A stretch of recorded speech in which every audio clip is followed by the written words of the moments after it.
Isa na namang kababayan natin na isang dog lover ang aming nakapanayam sa kanyang opisina kung saan naroon ang kanyang mga alagang aso. Meron siyang 19 na inaalagaan na may iba't ibang breed gaya ng Shih Tzu, Pomeranian, Pitbull at Golden Retriever.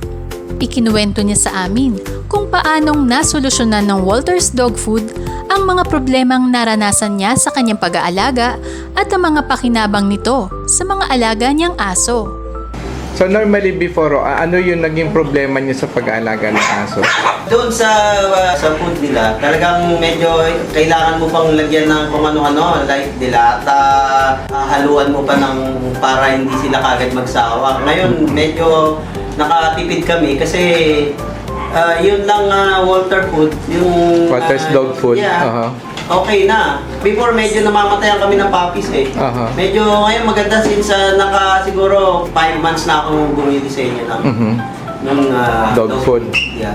Kasi kami, napansin namin dyan, kung dati halimbawa 10 kutsara yung binigay namin, Yes. nung tumagal, naging parang 7 na lang. Yes. Parang yun malaki na itipid. I don't know kung na-experience rin yung ganon. Yes. Yung 1 kilo namin, dito sa lahat na to, almost 19 to, maabot kami ng 4 days. Medyo mas tipid. Kumbaga na parang ilang piraso lang kinakain nila yan. Yes. At saka gumanda yung katawan nila. Mas Bali. naging heavy sila. Kamusta po yung odor ng waste? Yun, na less. Talagang, tsaka yung ihi nila, hindi na ganun kapanghe. Na yung baho talagang hindi. Maralaman mong maraming aso. Pagpasok mo pa lang ng bahay, baho, panghe. Before yung dog food na binibili namin sa mga groceries, wala eh. Talagang haluan mo pa ng kung ano-anong para malasa. Ngayon, hindi walang halo yung namin. Unless meron sila talagang nararamdaman na sakit, medyo mahina sila kumain. Pero kumakain pa rin, mabilis din gumaling. Pero ngayon, naka Walters Dog Food na sila yung WDF. Ano na ba siya, madalas ba sila magkasakit o mas tumibay? Talagang malakas mataba sila eh. Heavy yung nila eh. Yung pagkakasakit siguro yung konti sipon lang dahil sa init.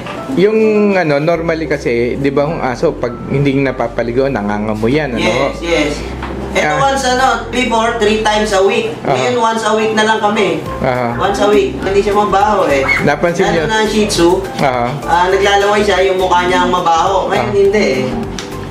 So yung bahong sinasabi namin niya, amoy ng dumi, ihi, singaw ng katawan, laway. Yeah. Talagang nawala ho ba? Nawala, oo. In our 5 months na paggamit ng laway yun. Let's say pinaliguan nyo, no? Ba, ginamitan nyo ng shampoo ng tao. Napansin nyo ba ho ng pagkapaligo niya para ba ang amoy niya para talagang baby na tao? Iba na, hindi talaga amoy aso eh. Iba yung amoy aso talaga eh. Talagang yung iba niyan kasi, syempre yung mga anak may favoritism sila eh. Katabi nila matulog. So wala talagang amoy. Wala amoy. Kahit dun sa mga bedsheets, Talagang hindi na lesson eh. Parang nawala talaga eh. Pagdating naman po doon sa pagkain, gano'n po karami yung pag-serve nyo ng Walters Dog Food? Very minimal na ngayon eh. Unlike before eh. Ngayon talagang, sabi ko nga, 19 yan for 4 days na abot yung 1 kilo. So medyo talagang sila. Twice a day. Twice a day.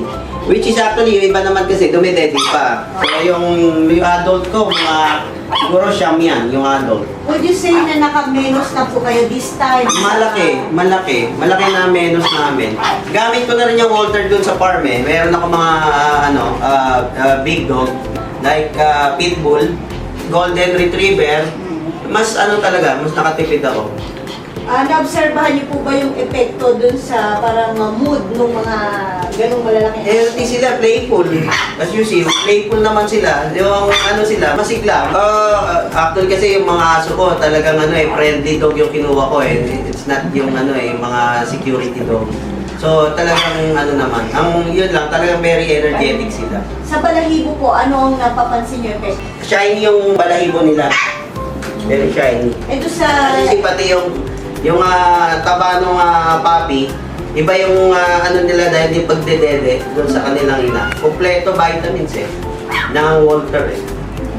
Doon po sa laway, usually, tsaka doon sa ilong, Yes, so maamoy. Opo. Wala na ngayon. Nawala. Hindi siya na-lessen, nawala siya talaga. Doon naman po sa mga parasites, yung mga puto, garamata na sinasabi nila.